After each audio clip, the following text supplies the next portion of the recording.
ভূত সকলে দেখতে পায় না। পৃথিবীতে এমন লোক খুবই কম আছে। যারা দেখতে পায় না তারা বিশ্বাস করে না, আর যারা দেখতে পায় তারা তো স্বীকারোক্তি দেবেই।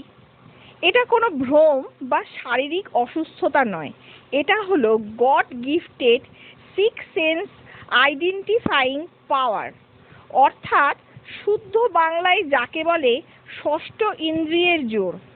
আমি কোনো প্যারানর্মাল ইনভেস্টিগেটর নই, বা ভবিষ্যতে কোনো ইনভেস্টিগেট করতেও চাই না।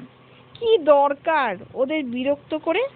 অনেকে ইনভেস্টিগেটরের মতে অতৃপ্ত আত্মাদের সন্ধান করে তাদের সমস্যার সমাধান করা, কিন্তু একবার ভেবে দেখো, ওরা মানুষ নয়, ছায়াময় আত্মা মাত্র।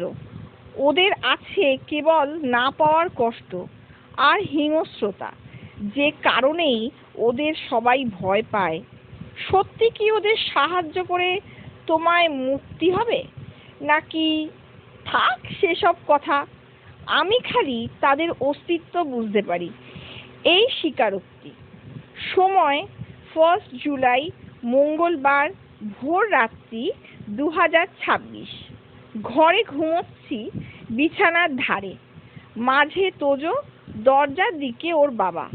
হঠাৎ নুপুরের শব্দ হলো, খুব গাঢ়। তোজোর বাবাকে অনেকক্ষণ ধরে ডাকছি, কিন্তু গলা দিয়ে কোনো স্বর বেরোচ্ছে না।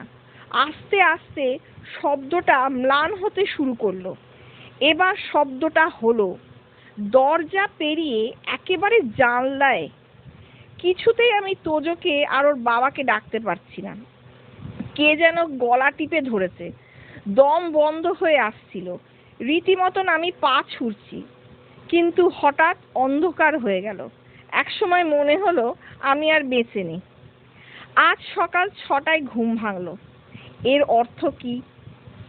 তারে জামিন পর রে ছবিতে ছোট্ট ঈশান কি বলেছিল মনে আছে?